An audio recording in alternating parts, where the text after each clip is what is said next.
So after watching the slides presentation for this assignment, you're going to go to step 1 where it says sketch your ideas. So in the slides, it says in your sketchbook, you're going to create 3 warm-up or idea sketches for this assignment, and they should be 1/3 of the page each. So since you're doing 3, you're just going to take 1 page in your sketchbook, and you're going to divide that up into 3 sketches. So I'm just going to do 3 rectangles that are about the same size. All right, and the purpose of doing these sketches are for 3 reasons, really. So you're going to practice how to lay out your poster in these practice sketches. You're going to think about how you're going to draw each element in this practice sketch, and you're going to practice how you're going to do your lettering for each one.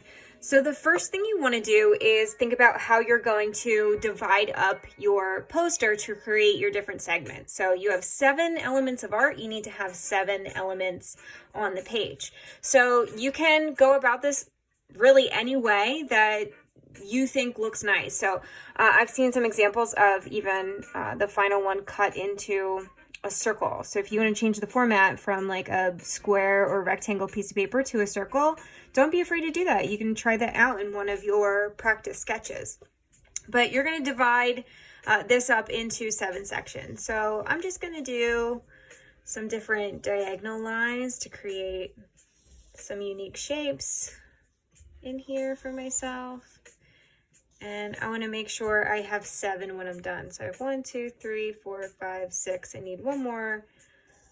So that would be my 7. And that's just one of my idea sketches. For another one, I could do different cubes or rectangles. So maybe I just want to keep them all very angular and do something like this,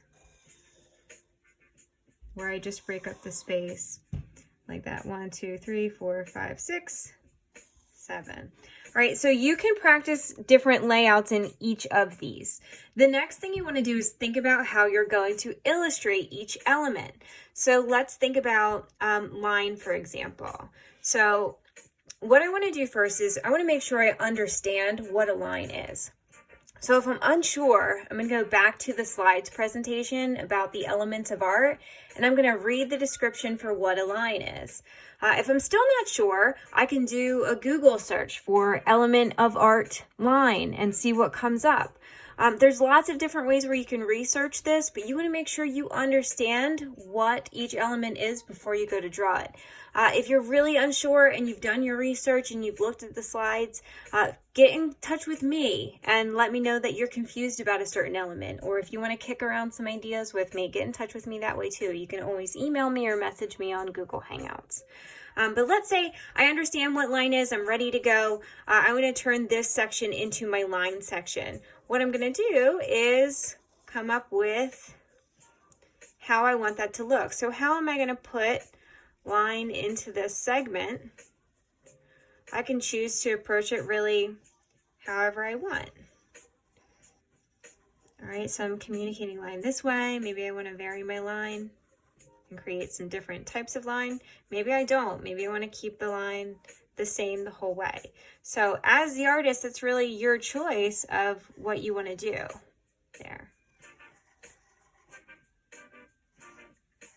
All right, so let's say for that sketch, I came up with lines that look like this. Maybe for this sketch here, I want to try something different. So the purpose of doing 3 different sketches is you can come up with different ideas for each one. So it might turn out that, oh, I thought this was a good idea at first, but maybe after doing this one, I like this one better. So that way, when I go to do my final drawing, I can pick and choose from each one which one I like. Okay, so on this page, you're going to do that for each element. So if this one was line, I would still have to do the other elements in the other boxes. Okay, so that's 1 and 2, practicing the layout and practicing where my elements are going to go in here and what they're going to look like. Okay, the last thing I want to do is practice my lettering and seeing how they fit in there. So in each one, I'm going to have to label it. So if this is my line drawing, I'm going to have to figure out where I want to put line in there. Okay, maybe I want to write it across the front. Maybe I want to fit it into one of these here and kind of get it to go with the flow of the line. So that's something I'll have to play around with, right? So maybe I want to take out a section here,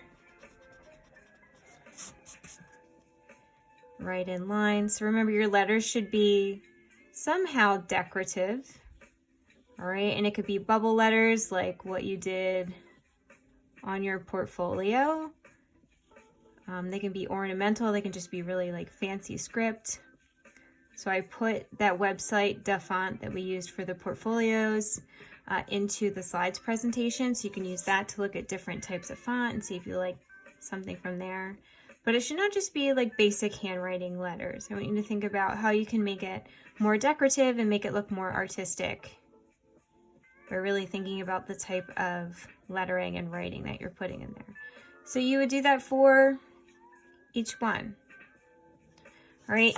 If it works a little easier for you to do it in reverse, like let's say here I want to do value.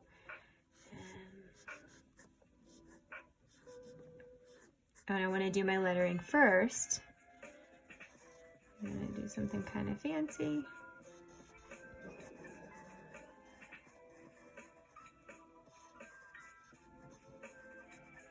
Okay, so it doesn't have to be bubbled per se. You could go in and kind of make some decorative lettering this way. And again, you're the artist here, so you can decide how to be creative with each of these. So if I want to do my word first, and then I can go in and think about how I want to do value in the square, I can do it that way.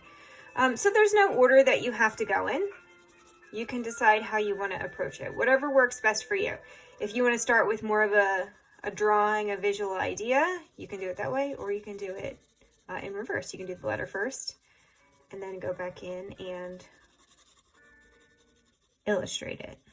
Okay, so with value, I want to think in terms of dark to light. So value is the lightness or darkness of an object. So I'm going in here, and that's how I'm doing value in this one. But there's so many different ways that you can show these elements. It doesn't have to be just the way I draw it here. So I don't want to see a direct copy, obviously, of what I've done. I want you to come up with your own ideas and show how you could illustrate that. So I want to see that you understand what each of these elements are and that you can show it in an artwork, not just that you can copy it from another artwork.